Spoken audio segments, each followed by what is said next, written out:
Irmãos, para dar início, vamos ler lá em Atos, abrir a Bíblia em Atos Apóstolos, capítulo 2, verso 42. Essa primeira palestra nós vamos falar sobre a origem. Aí.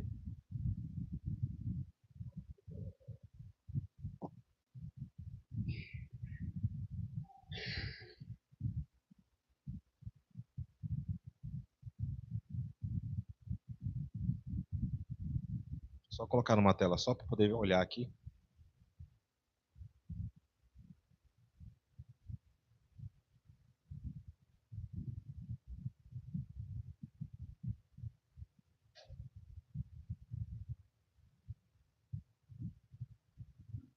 Pronto? Apareceu aí? Não?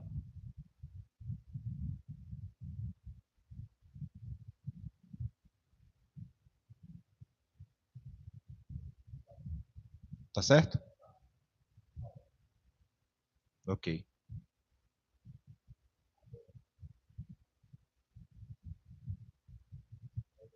Pronto.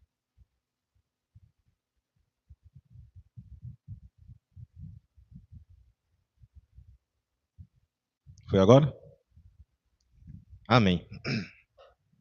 Então, meus irmãos, na primeira palestra, vamos falar sobre os batistas gerais e os batistas particulares. A gente vai falar um pouco sobre a origem dos batistas, e a gente vai passar um pouco da história dessa origem na Reforma Protestante, tanto no século VI, nos anos 1500, como no século XVI, século XVII. Amém? Vamos ler então, está escrito aqui em Atos dos Apóstolos, capítulo 2, verso 42. Diz somente isso: eles se dedicavam ao ensino dos apóstolos e à comunhão, ao partir do pão e às orações. Amém? Senhor Deus, eu te agradeço, Pai, por essa oportunidade, Senhor, por estarmos aqui.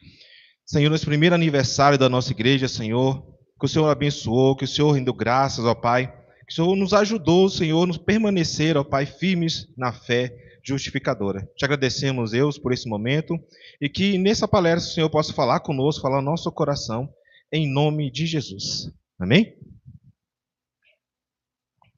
Bem, para essa palestra tem essa bibliografia aí, que eu coloquei para os irmãos, que a gente fez essa pesquisa no Dogmática Reformada, na Teologia Sistemática de Berkhoff, e também na História dos Batistas, né, lá do Schultz, Mark Dever, da Igreja, o Evangelho Visível, também os primeiros batistas, do Michael Heiken, a Igreja do Jeff Jones, também o Mark Dever participou desse livro, Porque Somos Batistas, do Neros, e do Marcos Paixão, Batistas Particulares e Suas Confissões de Fé.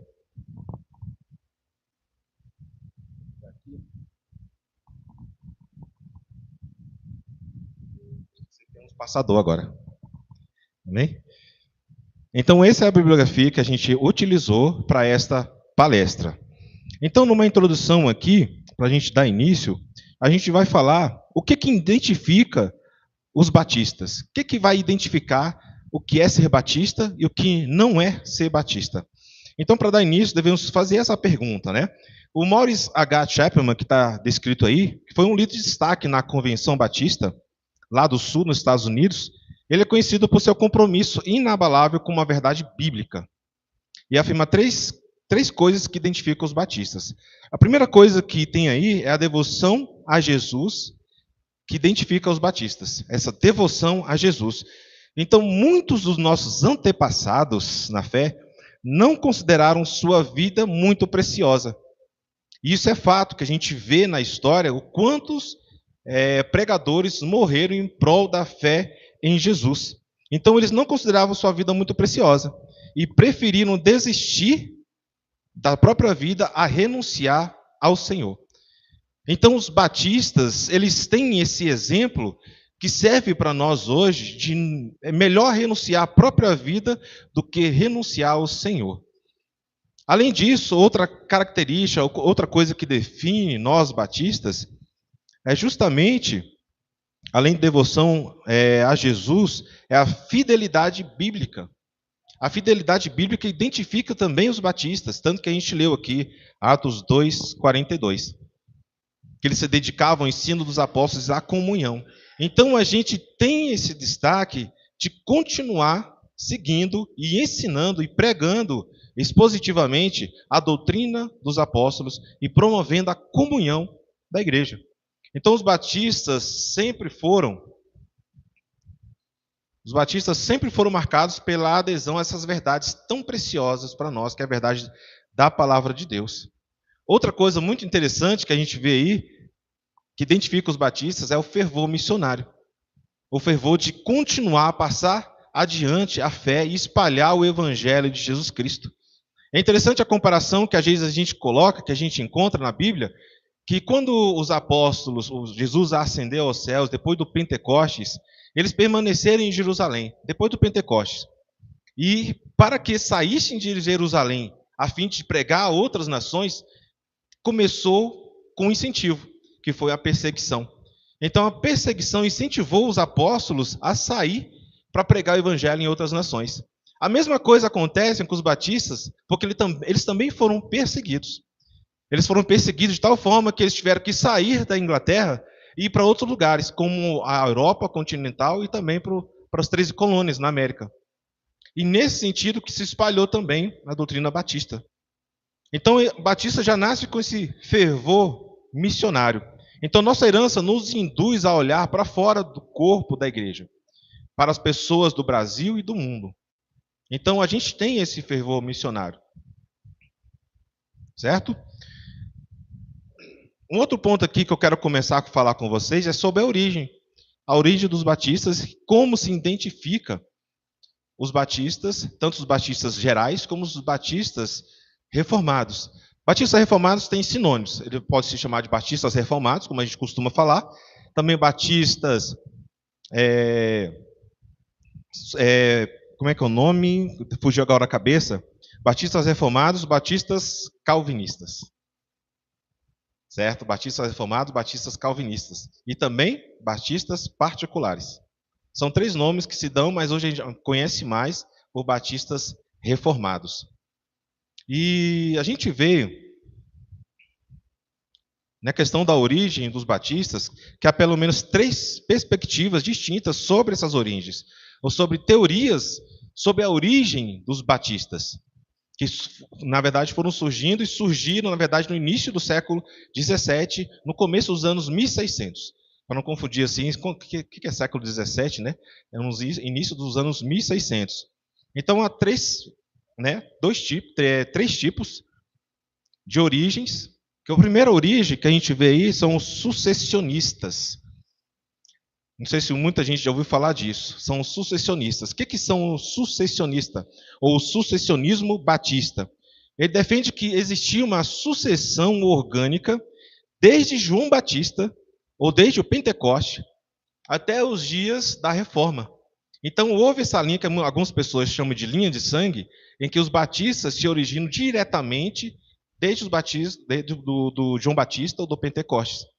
Eles acreditam, as pessoas que defendem essa teoria da origem dos batistas, que eles foram surgindo foram seguindo essa herança, mesmo com o surgimento da Igreja Católica, eles foram caminhando como uma igreja verdadeira, fora da Igreja Católica. Então muitos acreditam que alguns eram chamados, de albigenses, não sei se você ouviu falar, os valdenses. Então eles continuaram nessa história até chegar à Reforma Protestante e ser chamados de batistas. Então esse é o sucessionismo, é uma teoria da origem dos batistas. Então, cada argumento de cada grupo detinha crenças básicas batistas. Mesmo durante toda essa história, mesmo perpassando toda a Idade Média, eles acreditam que existiu uma igreja verdadeira, porque eles acreditam, desde que fala aqui em Mateus 16, 18, que fala o seguinte: e eu lhe digo que você é Pedro, e sobre esta pedra edificarei a minha igreja, e as portas do Hades não poderão vencê-la. Então eles acreditam que essa igreja verdadeira, ela perpassou todos os séculos, na mesma doutrina dos apóstolos, até chegar à Reforma Protestante. E a palavra igreja nesse texto, nesse versículo, se refere como uma igreja local de crentes que se assemelha às encontradas nos grupos batistas modernos. Então, esse pensamento é apoiado principalmente por um antigo historiador batista chamado Thomas Crosby. Ele viveu no século 17 e 18. Então, ele vê uma sucessão espiritual ao rastrear a origem da rejeição ao batismo infantil desde o primeiro século. Então, ele rastreou que no primeiro século, na igreja primitiva, não existia o batismo infantil, então ele rastreou esses grupos e grupos que rejeitavam o batismo infantil. Uma outra teoria da origem dos batistas são os próprios anabatistas. Acho que os irmãos já ouviram falar dos anabatistas. Eles já estavam em atividade mesmo um século antes do surgimento dos próprios batistas. Eles começaram logo após mesmo, 1525, já ali após a Reforma Protestante. Mas isso não significa que tenha havido uma influência dos anabatistas direta sobre os batistas que surgiram no século XVII, nos anos 1600. Isso não significa que houve uma influência ou uma herança ali. Embora tanto os anabatistas como os batistas, que só surgiram quase um século depois, que os batistas surgiram um século depois, os anabatistas, e eles tenham chegado de forma independente a conclusões idênticas quanto ao batismo, somente de crentes, e da separação da igreja e do Estado, que a gente vai também falar sobre isso mais para frente. Então, os anabatistas, eles tinham uma diferença, que eles foram conhecidos mais como revolucionários sociais violentos. Eles foram conhecidos mais por esse critério, principalmente pela experiência que eles tiveram na cidade lá de Münster, lá na Alemanha. O que aconteceu nessa cidade? Eles fundaram uma teocracia. No Brasil, o fundador que governou essa cidade era chamado João de Leyden. Então, nesse período, eles colocaram uma teocracia nessa cidade e eles defendiam que o reino de Deus ele podia ser estabelecido por via armada. Então, eles acreditavam que tinham que pegar em armas para estabelecer o reino de Deus. Isso lá na cidade de Münster. Além de outras doutrinas defendidas por eles, que são anabatistas. Por exemplo, propriedades compartilhadas. Não tinha propriedade que tinha um dono específico. As propriedades eram todas compartilhadas. E a poligamia ela era legalizada lá naquela cidade. Mas o adultério e a fornicação eram punidos com a morte. Então, por que eles estabeleceram, qual a justificativa deles para estabelecer uma poligamia nessa cidade? Justamente porque existia nessa cidade muito mais mulheres do que homens. Numa padrão de 3 para cada homem, 3 mulheres para cada homem. Então, estabeleceram a doutrina, essa questão da poligamia. Então, eles acreditavam nessa ação violenta de colocar à força o reino de Deus, trazer o reino de Deus à força, e eles foram duramente reprimidos justamente por soldados católicos. E isso é muito interessante, porque quando os batistas foram elaborar a sua primeira confissão de fé, todos sabem que a primeira confissão de fé de Londres é de 1644.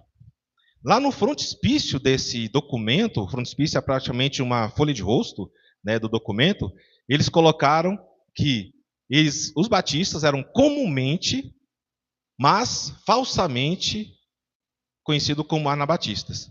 Então, eles não queriam nenhum vínculo, por causa dessa fama dos anabatistas, não queriam nenhum vínculo com os anabatistas. Então, os batistas eram comumente chamados de anabatistas, mas eram chamados falsamente de anabatistas. Colocaram esse destaque no documento de 1644. Agora, outra teoria do surgimento dos batistas vieram justamente dos puritanos separatistas, que é adotada hoje como a origem dos batistas, que vieram dos puritanos. E essa terceira posição que pode ser descrita como uma visão descendência puritana separatista. Por que puritana separatista? A gente vai ver isso um pouco sobre a separação da igreja e do Estado. A gente vai ver como o Estado ele colocava como pé do batismo como uma fonte tanto de ser membro da igreja como ser membro do Estado. Era uma coisa só. Então, quando os puritanos quiseram ter uma igreja independente do Estado, eles não tinham noção, não tinham a mais vaga ideia que poderia existir uma igreja fora do Estado. Então, o que eles acreditavam? Eles acreditavam que os puritanos eram separatistas, ou seja, queriam estabelecer outro Estado, porque eles não conseguiam ver uma igreja que não fosse ligada ao Estado. Então, se os puritanos queriam desvincular a igreja do Estado, eles achavam que estavam separando o Estado inglês. Por isso que eles chamaram de separatistas. Então, lá, vocês conhecem um pouco de história, né, que o rei Henrique VIII teve alguns filhos, né, e a reforma começou lá justamente porque o Henrique VIII ele queria casar de novo. Só que a igreja era proibido pela igreja se casar outra vez. Então ele rompeu com a igreja católica para se casar de novo. Aí surgiu a igreja inglesa, que é a igreja anglicana. Nisso teve vários reveses, né? Depois teve o governo da Rainha Maria, que era católica, e depois veio o governo da Elizabeth I, que era protestante. Só que até onde ia esse protestantismo da igreja elisabetana? Até onde ela seria reformada? Mas logo ficou claro que Elizabeth estava satisfeita com uma igreja calvinista na sua teologia, mas erastiana na ordem da igreja e no governo. O que é erastiana? Eles seguiam já a linha de Erasmo de Roterdã, e não de Calvino. Ou seja, o Estado prevalecia sobre a igreja nessas áreas. E era amplamente medieval na sua liturgia. Então, ela não progrediu na sua reforma. E o que aconteceu então? Que muitas pessoas, em resposta a essa convenção eclesiástica, surge um movimento puritano. Porque eles queriam avançar a reforma. Eles queriam purificar a igreja. Por isso que eles eram chamados de puritanos. Eles queriam reformar a igreja elisabetana segundo o modelo das igrejas da Suíça. Ou seja, lá de Genebra, de Calvino e de Zurique. Então eles queriam renovar essa igreja de acordo com os modelos da igreja da Suíça. Então daí que vieram os puritanos. Logo dos puritanos, assim que vieram, então, os batistas gerais, primeiro, e praticamente 2 décadas depois, os batistas particulares, que são os batistas calvinistas, que nós somos hoje. E isso foi no início dos anos 1600 na Europa. Então, todos os cidadãos tinham que aderir aos ensinos da igreja oficial, dependendo do estado da Europa que eles se encontravam. Ou seja, se o estado era luterano, então as pessoas já nasciam luteranas. Se o Estado era católico, as pessoas já nasciam católicas. Ou se o Estado era reformado, então as pessoas já nasciam reformadas. E isso por via do batismo de crianças, do pé do batismo. Então você, por lei, por exemplo, na Inglaterra, exigia que os membros participassem dos cultos e seguissem as doutrinas que estavam elencadas lá nos 39 artigos, né, 39 artigos de 1563, que estabelecem as doutrinas da Igreja Anglicana.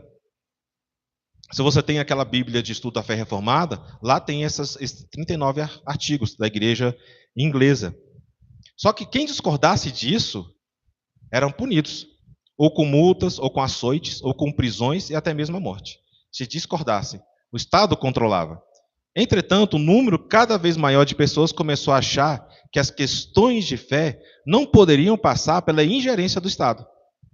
Ou seja, que as questões de fé eram voluntárias e individuais de cada um. Que o Estado não poderia, sim, interferir em questões de fé. E às vezes a gente percebe muito isso hoje em dia. O Estado querendo ingerir a fé. Ingerir a fé no Brasil. É a mesma coisa que estava acontecendo aqui. E eles acreditavam que a competência da fé era do indivíduo. Assim, alguns puritanos ingleses resolveram partir, diante dessa perseguição, para Amsterdã, na Holanda. Então, quando eles partiram para a Holanda, eles encontraram quem? Eles encontraram os menonitas. Quando eles partiram para a Holanda. Então, em contato com os menonitas que surgiram dos anabatistas, em contato com esses menonitas, o John Smith e o Thomas Helwys, aí nos puritanos, que eles foram os fundadores dos batistas gerais. Esse grupo de foragidos debatiam com os menonitas e dentro de 2 anos acabaram por fundar uma nova igreja. Porque eles pegaram a doutrina dos puritanos, mas também pegaram a questão do credobatismo. E fundaram uma nova igreja, o batismo de crentes. Então, foi surgindo uma nova igreja.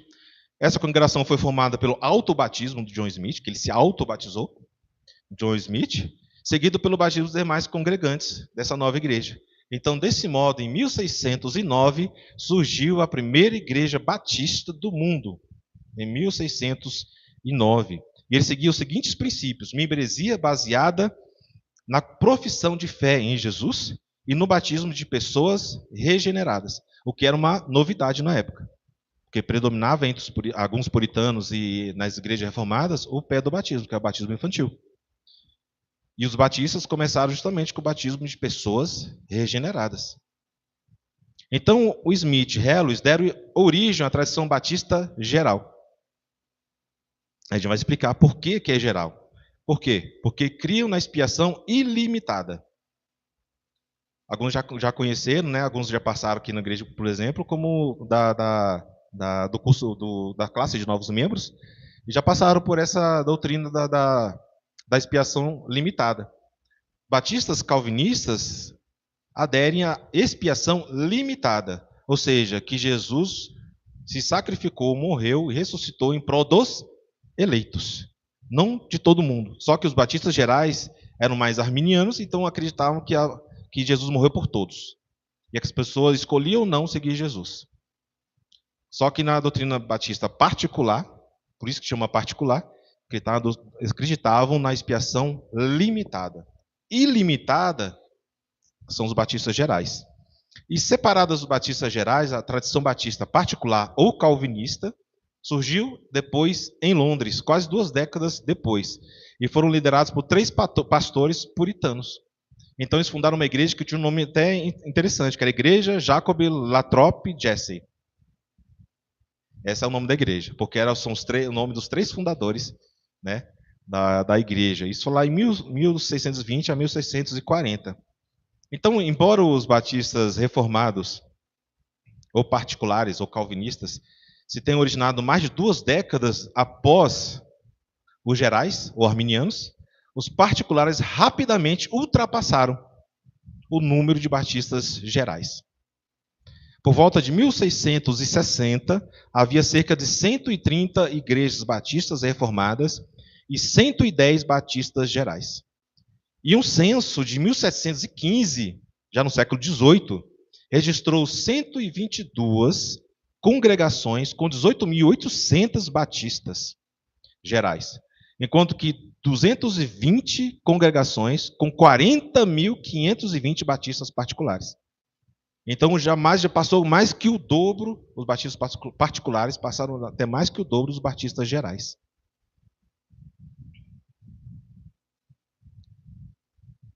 A gente vê alguma coisa aqui que a gente já viu, já falou, dos batistas, esse crescimento que houve, né, na primeira igreja, e a principal diferença que a gente vê, a gente não sei se dá para ver muito o quadro que está aí, mas fala dessas diferenças dos batistas gerais e dos batistas particulares.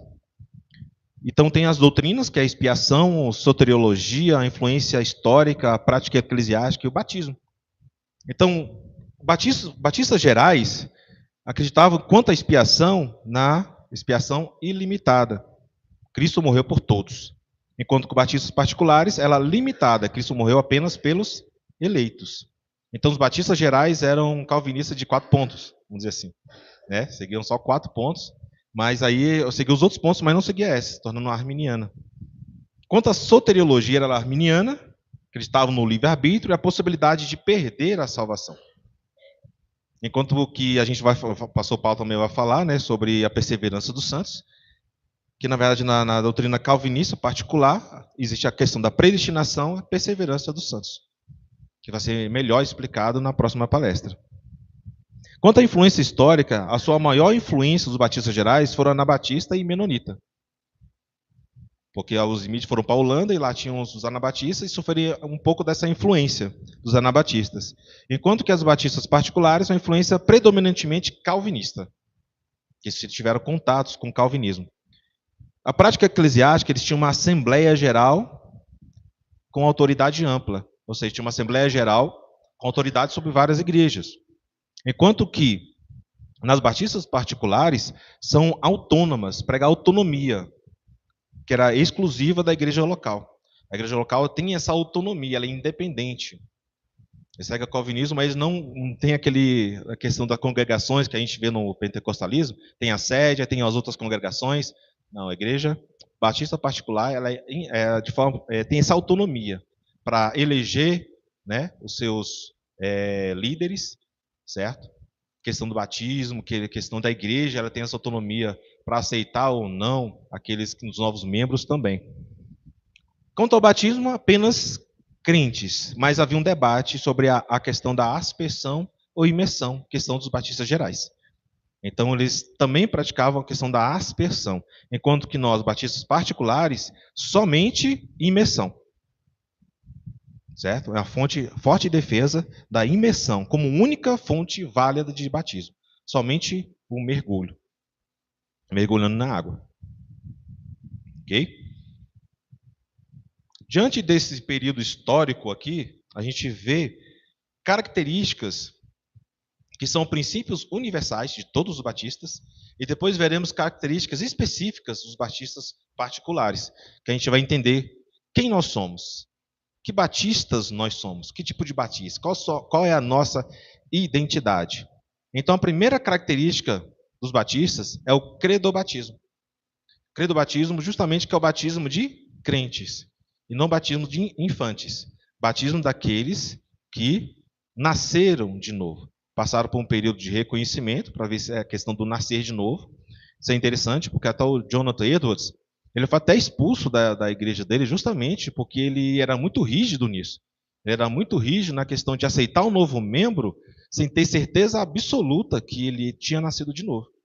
Então, as famílias ali não aceitavam muito isso, famílias que controlavam as igrejas.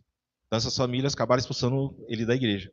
Porque não aceitavam um membro assim, não, eu creio em Cristo. Não, ele precisava ter a certeza absoluta que a pessoa nasceu de novo para batizar ou se tornar um novo membro. Então, ele tem essa rigidez, porque ele é uma igreja de regenerados. Então, batistas reformados defendem o batismo exclusivamente daqueles que professam publicamente a fé em Jesus.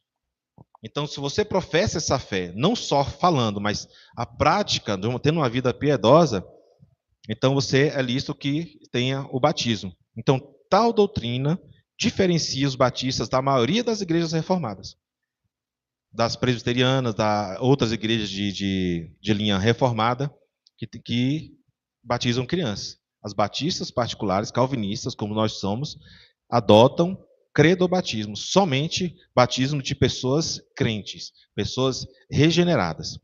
Qual é a fundamentação bíblica para isso? A prática bíblica sempre associa o batismo a uma fé consciente. Tudo que você já leu na Bíblia sobre batismo vai estar relacionado a uma fé prévia, para que haja o batismo. Marcos 16, ele fala: quem crê e for batizado será salvo. Então, como é que eu posso batizar uma criança se não tem condição nenhuma de crer? Mesma coisa de dar um diploma de medicina para um recém-nascido. Então, ele precisa crer primeiro. Então, a palavra salvo aí está relacionada ao crer. Em Atos 8:12, ele vai falar: mas quando deram crédito a Filipe, que lhes pregava, foram batizados, assim homens quanto mulheres. Também uma fé prévia, demonstrada por obras. Porque a questão de fé tem que ter a demonstração de obras. Não existe fé verdadeira, fé justificadora, que não leve à prática de boas obras.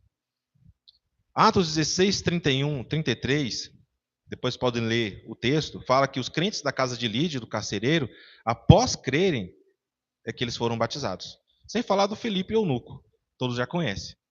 Né? Se crer, é lícito. Ele fala assim para o eunuco: a água ali, o que impede que eu seja batizado? Se você querer, é lícito que seja batizado. Esse é um argumento mais válido assim para o batismo de crentes, pessoas que crerem. E isso vem de uma teologia que às vezes alguns reformados deturparam um pouco, que é a teologia do pacto.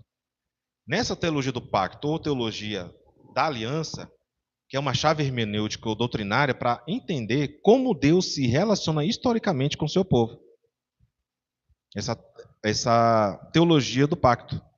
E isso acontece em meio a alianças progressivamente reveladas. Aqui, depois, o que eu posso passar para os irmãos, que está muito pequeno para ler, mas ele explica bem sobre essa teologia do pacto nas Escrituras. Essas alianças, elas vão revelar promessas exigências de fé e condições de vida diante de Deus. Ela estrutura uma revelação bíblica desde Adão, Noé, Abraão, Moisés, Davi e a consumação em Cristo. Então, o que a gente pode ver aí, com uma antiga aliança, que muita gente chama de aliança das obras, né, o pacto das obras, mas na verdade ele fala de um pacto da graça revelado. E depois a nova aliança, ele faz o pacto da graça consumado. Na verdade, todos os pactos se relacionam com graça. Deus apenas se relaciona com o homem por causa da sua graça. Então, se não fosse pela graça, não existiria nenhum tipo de pacto. Não existiria nenhum tipo de relacionamento com Deus. Porque sem a graça de Deus, permaneceríamos inimigos de Deus até o fim da nossa condenação. E essa ideia é trabalhada, por exemplo, por Berkhoff e Bavinck, como sendo não apenas um plano redentor geral, mas um pacto de graça irrevogável, fundado na ação do Deus Trino, que é o quê? O Pai elege, o Filho garante a salvação e o Espírito aplica a regeneração e fé aos eleitos. Então essa é a ação do Deus Trino. Aqui no próximo slide a gente vê algumas distinções, né, importantes dos reformados em relação justamente a isso, sobre esse novo pacto, que são sinais exclusivos dos crentes autênticos. O que diz que esse pacto da aliança, os batistas reformados afirmam que o novo pacto, ou nova aliança, inaugurado por Cristo, é estabelecido apenas para aqueles que nasceram de novo. Então essa é a interpretação correta da teologia do pacto. Para aqueles que nasceram de novo, ou seja, crentes regenerados, marcados pelo Espírito e pela lei gravada no seu coração. A circuncisão que a Bíblia fala não se refere ao batismo infantil. A circuncisão no coração se refere a um novo nascimento.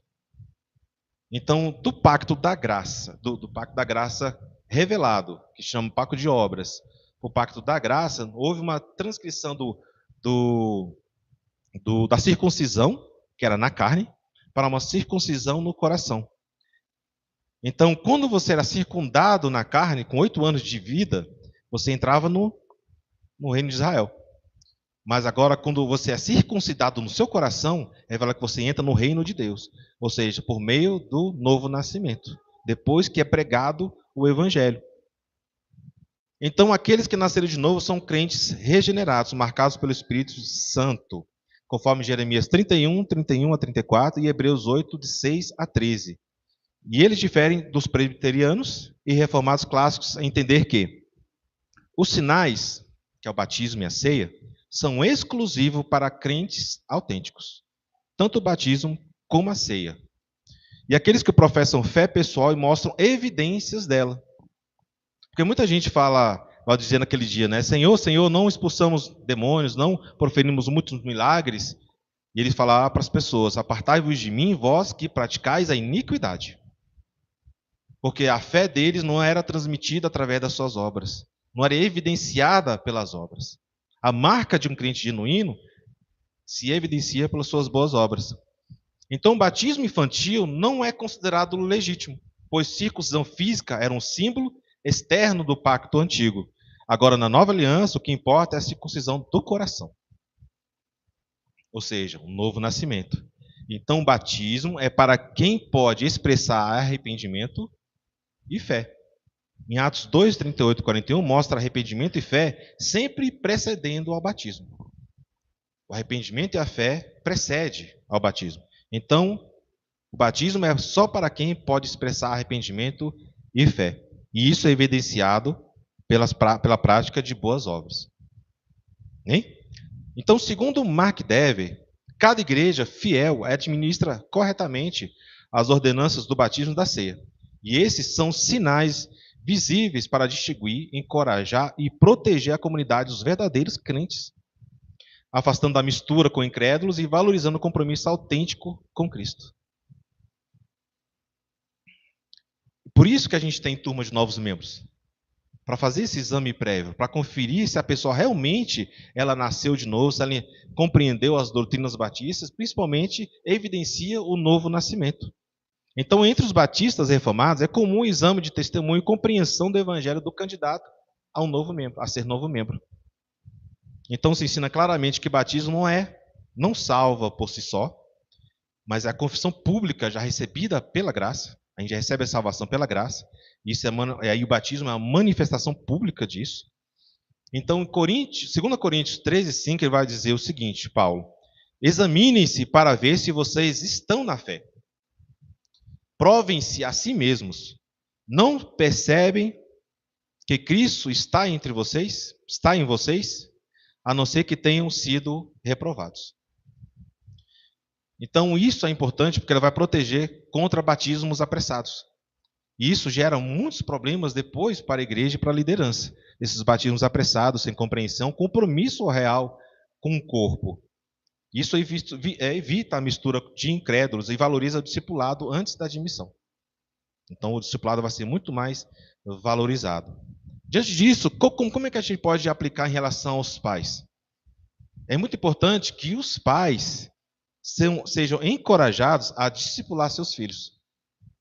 Para que, ao crerem genuinamente no Evangelho, quando crerem, sejam então batizados como testemunho público de fé. A igreja valoriza o discipulado intencional antes do rito, reforçando que a fé de cada um deve ser pessoal e autêntica. Hein? E nessas pesquisas que eu fiz, nós vimos esse cuidado pastoral, busca evitar falsas seguranças pelas ordenanças e garantir que cada membro seja de fato regenerado. Por isso que eu gosto muito de citar o Jonathan Edwards na questão da rigidez dele em aceitar novos membros, para ter membros regenerados, como o corpo de Cristo. Então o batismo, segundo Dever, é visto como testemunho, não como causador da salvação. Certo?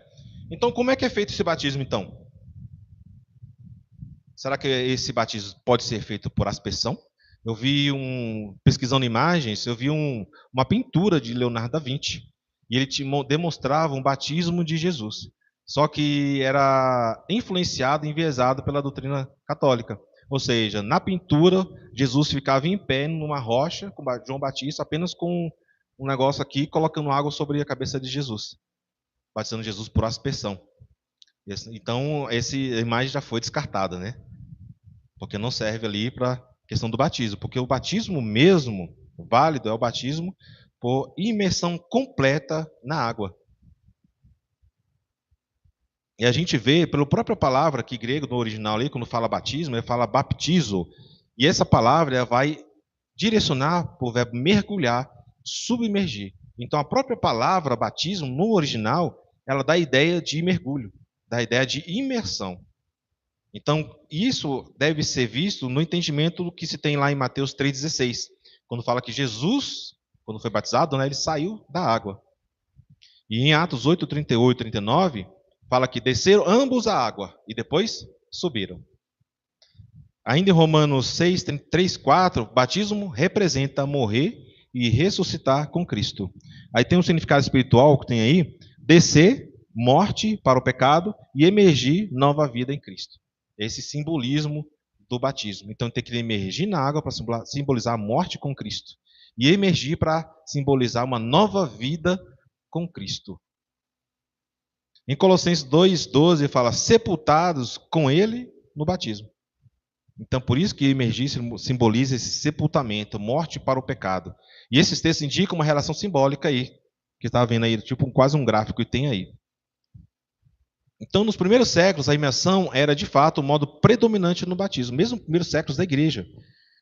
Você vê no Didaquê, em alguns documentos dos pais da igreja, no Didaquê, ele fala no batismo por imersão. O mesmo Tertuliano também fala em imersão. Então, o Justino Mártir também vai falar disso no batismo, referindo sempre à imersão. E Justino Mártir viveu no século II. Mas só a partir do século III, século IV, começou a ideia da aspersão, quando a igreja já estava unida com o Estado. Então, desde a igreja primitiva, os pais chamados pais da igreja, ou patrística, as pessoas sempre falavam batismo por imersão. Então, não só isso também, existem ruínas arqueológicas, batistérios antigos, que nem esse que está mostrando aí, que simbolizam que o batismo era feito por imersão. Também, nesses batistérios antigos descobridos na pesquisa arqueológica. Então, somente muitos séculos depois começou a afusão, que é o batismo por aspersão, que é derramar água sobre a cabeça. Então se tornou comum depois disso. Depois do século IV começou a ser comum dentro da igreja esse batismo por aspersão. Então, descer as águas simboliza a morte para o pecado, como se estivesse sendo sepultado com Cristo. Você mergulha totalmente, que a gente já viu nos textos. E quando você emerge das águas, simboliza receber nova vida. Não é que o batismo vai fazer isso, mas é uma demonstração pública do que já aconteceu. Ele simboliza que você está numa nova vida e ressuscitou para uma nova vida com Cristo em obediência de fé. Então, Berkhoff destaca que os batistas, a imersão seguida da imersão e emersão, é o essencial do simbolismo do batismo. Ela expressa de forma visual e vívida de como é morrer e nascer de novo. Então, ele simboliza a radicalidade da nossa conversão. Então, esse simbolismo todo reforça que o batismo é para crentes, para aqueles que se arrependem, que aqueles evidenciam a fé em Jesus. E também um selo e promessa, não apenas indica, mas sela visualmente a aliança com Deus de maneira pública e comunitária. Então, visualmente, a igreja reconhece que aquela pessoa é uma pessoa regenerada, é uma pessoa que nasceu de novo, é uma pessoa cristã. Segundo teólogos reformados, também citados por Berkhoff, a eficácia espiritual do batismo depende da fé presente em quem é batizado. Nesse sentido, o rito não produz regeneração automática. Como algumas igrejas reformadas acreditavam que o batismo transmitia essa graça da regeneração. Mas os batistas reformados vê o batismo apenas com esse simbolismo de ser sepultado com Cristo e ter um novo nascimento em Cristo. Então a gente tem isso na igreja primitiva, tá? Então, um mini resumo disso aí. No início, imersão era a regra. Outras formas surgiram depois, mas os batistas defendem a prática original desde a igreja primitiva, que é o batismo por imersão. Então, a prática do batismo por imersão deve ser incentivada ao crente. Tem muita gente que fala assim, né? Não estou preparado para batizar ainda, eu tenho que largar os pecados para poder batizar. Mas largar os pecados é um processo de santificação. Agora, se você crê e tem evidências de que você crê, você cresce em arrependimento, então é lícito o batismo. Agora, o largar o pecado é um processo de santificação que vai durar a sua vida inteira. E só vai parar esse processo quando tiver um santo consumado na volta de Cristo, com o corpo transformado. Então, esse batismo deve ser ensinado de modo claro, através dos cursos, de novos membros, como a gente faz, ressaltando o seu significado profundo e legítimo diante, primeiro, do arrependimento e fé, na nova vida em Cristo. Então, a gente já viu aqui batismo, tanto batismo por imersão, certo? Como batismo que a gente viu antes aí, nas águas. Agora, a gente vai para um outro tópico, que é a separação entre igreja e Estado. Na época da Reforma Protestante, o poder absoluto do Estado já estava em plena consolidação. Então, o que era isso? Era o absolutismo. Eu sei que alguns estudaram história no ensino médio, já estudaram sobre absolutismo, que ocorria o fortalecimento e centralização do poder estatal na mão do rei. E a religião fazia parte desse processo. Então, tudo estava na mão do rei. E isso foi coroado já lá na França, quando alguns chamavam o rei da França de Rei Sol. Porque ele falava que o Estado sou eu. Em tal ponto que chegou esse poder absoluto do Estado sobre tudo. Então ele que decidia tudo, e ele decidia tudo sobre a sociedade, inclusive sobre a igreja. Era chamado de absolutismo. E é interessante que isso foi apoiado por alguns autores, como no livro O Príncipe, que alguns já devem ter lido, Nicolau Maquiavel, em que o governante deveria usar todos os meios, qualquer meio que fosse necessário, para manter o poder e a estabilidade do Estado. É a famosa frase, o fim justifica os meios. Então ele podia usar qualquer meio, mesmo que fosse violento, para manter o poder e a estabilidade do Estado. E é interessante também que defendeu isso é o Thomas Hobbes, no autor do Leviatã, que ele dizia que os homens, em seu estado natural, eles viveriam em guerra constante. Em seu estado natural, sem um governo para controlá-los, eles viviam sempre matando uns aos outros. Então, o que a solução de Thomas Hobbes? É que as pessoas deveriam abdicar, abandonar os seus direitos em prol da proteção do Estado. Então, eles abandonariam o seu direito no contrato social, abandonariam vários direitos para ter essa proteção do Estado. Essa proteção e essa segurança, essa paz que o Estado poderia dar. Então, isso fortaleceu o poder absoluto do rei. Diante disso, os estados ou eram católicos, ou eram luteranos, ou eram reformados. E no Tratado de Augsburgo, de 1555, foi estabelecido o princípio: a religião do rei é a religião do povo. Eles acreditavam que se o rei adquiria uma religião, ele legislava sobre essa religião e o povo tinha que seguir. O povo nascia luterano, ou nascia reformado, ou nascia católico. E isso veio do pedobatismo, do batismo infantil. Então, nesse contexto, o pedobatismo era a certidão de nascimento de todos os europeus. E no Brasil, até os anos 80, eu acho, ainda existia que a Igreja Católica que coordenava essa parte do certidão de nascimento, não o poder civil, mas ainda ia na Igreja Católica para ter a certidão de nascimento, porque era feita essa certidão na igreja quando era batizado.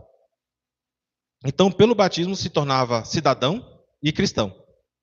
Então, não tinha como você desvencilhar o pé do batismo do Estado. Por isso que eles defendiam. Quando alguém falava em credobatismo, batido de crentes, eles acreditavam que as pessoas queriam se separar do Estado. Porque é impensável, na época, uma igreja separada do Estado.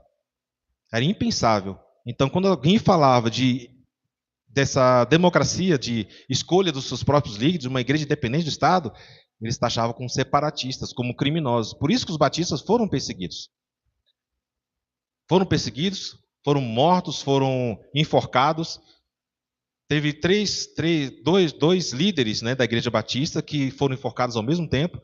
Outro morreu, queria ser batizado, né, depois de crente, morreu afogado, mataram ele afogado. Então, nem pensavam nessa época. Os puritanos eram chamados puritanos separatistas por esse motivo. E os batistas, de forma resumida, defendiam que a igreja deveria ser constituída somente de pessoas regeneradas. Porque antes a igreja era constituída de todas as pessoas. Porque assim que nasciam, por exemplo, se fosse o Estado luterano, já era luterano. Então ele seguia a religião luterana. Agora não, os batistas, os puritanos, batistas particulares, constituíam somente pessoas regeneradas. E isso desvinculava a membresia da igreja da membresia do Estado. Então houve uma separação do Estado. Então os batistas foram os primeiros a pregar essa questão da igreja separada do Estado. Da liberdade de consciência, da liberdade religiosa. Partiu dos batistas. Dessa liberdade de consciência. Em resumo, enquanto os grandes reformadores do século XVI lidaram com questões doutrinárias fundamentais, por exemplo, 5 solas, que já vamos falar disso, os batistas lidaram com a questão de constituição da igreja. Então a diferença fundamental era essa. Então o discurso batista envolvia sempre o arrependimento, fé em Cristo, seguido por o batismo e membresia, com a rigorosa disciplina dos seus membros. Uma das características dos batistas é a disciplina. A gente já entrou um pouco nesse assunto, fala sobre a autonomia da igreja local. Tem imagem aí, né, de um filme, eu acho, de Jesus sendo batizado. Aí sim, não é daquela pintura de Leonardo da Vinci, né? E o Batista joga água na cabeça de Jesus. Ele foi totalmente mergulhado ali. Por isso que ele fala, ele saiu da água. Então, o que significa isso de autonomia eclesiástica, que os batistas tanto falam, né? É o princípio que cada igreja local governa a si mesma. Ela elege seus líderes, ela sabe quem serão membros ou não serão membros, e isso tudo sem estar sujeito a autoridades externas, como bispos externos, ou sínodos externos, ou presbitério externo. Então, o presbitério da igreja governa a igreja. Então, a igreja é governada por si mesma. E isso é chamado de congregacionalismo. Isso significa que as decisões sobre doutrina, sobre a disciplina, sobre a liderança, sobre as práticas que são tomadas na própria congregação, é da própria igreja, da igreja local. Isso está escrito lá no Mark Dever. A igreja local é que se responsabiliza por isso, sem interferência externa. Então, o que Mark Dever fala? Ele fala que cada igreja local tem a autoridade final sobre suas decisões, mantendo sua fidelidade às Escrituras e senhoria de Cristo. Isso é uma garantia muito grande que a igreja não se corrompa, porque quando a gente vê a igreja se unindo com o Estado, a gente vê surgir também com ela a corrupção. Na Igreja Católica foi assim. Agora, quando a Igreja Católica se uniu com o Estado, o que acontecia? Era o imperador que determinava quem seria o presbítero daquele lugar. Então, é o que ocorre hoje na política. Um padrinho político, não, você foi meu amigo, me ajudou na eleição, então eu vou te colocar naquele cargo. A mesma coisa acontecia lá no Império Romano e acontecia também, às vezes, na Reforma, quando era unida ao Estado. Então, aquele que era amigo do rei, não, você vou te colocar como presbítero naquela igreja. E às vezes a pessoa nem era convertida para liderar uma igreja. Então, quando essa união com o Estado é muito perigosa. E o fundamento disso é que Cristo é a cabeça da igreja. Amém? Ofício dirigido na congregação. Quais implicações práticas para isso? A preservação doutrinária, que eu acabei de falar, que não entra a questão da corrupção, preserva a doutrina da igreja. Amém? E quais são os princípios específicos dos batistas reformados? A gente falou dos princípios gerais e aqui alguns princípios específicos dos batistas reformados. Um dos princípios mais importantes dos batistas particulares é a doutrina da justificação pela fé. Nessa doutrina, o que é a justificação pela fé? É o ato de Deus declara o pecador como justo em sua presença, não por méritos próprios, mas pelos méritos de Cristo Jesus, exclusivamente pela fé em Jesus Cristo. Por isso que fala justificação pela fé somente. Então aqui a reforma protestante, inclusive os batistas reformados, ensina que a justificação é a declaração judicial de Deus baseada na obra consumada de Cristo. E não no processo de transformação interior. Aí a gente diferencia. Quando você é justificado, você é 100% justificado. Não tem um processo de justificação durante a vida. Isso aí já é a confusão que tem com a santificação. Quando você nasce de novo, você é 100% nascido de novo. Então, quando você é justificado, você é 100% justificado. E é somente pela fé. A gente pode ver isso em textos da Bíblia, como Romanos 3, 28. Concluímos, pois, que o homem é justificado pela fé, independentemente das obras da lei. Em Efésios 2, 8, 9, pois vocês são salvos pela graça por meio da fé, não por obras, para que ninguém se glorie. E Martinho Lutero chamou essa doutrina de o artigo pelo qual a igreja permanece de pé ou cai. Se você tem essa doutrina bem estabelecida, a doutrina da justificação pela fé. Diante da justificação pela fé, que está relacionada com sola fide, nós começamos então a questão dos 5 solas, que também são características específicas dos batistas particulares. Então, tem essas distinções entre os batistas particulares e os batistas gerais. Então, resumindo, para antes de começar os 5 solas, resumo rápido: justificação, declaração legal de Deus de que somos justos pela fé em Cristo somente. A base disso é o mérito de Cristo recebido só pela fé, sem as obras. Qual o fruto disso? Boas obras provam a fé verdadeira, a fé justificadora, mas não a produzem. Agora, os 5 solas, a gente começa... Por que é importante falar dos 5 solas? Elas expressam a base da fé bíblica no protestantismo e são essenciais para os batistas reformados.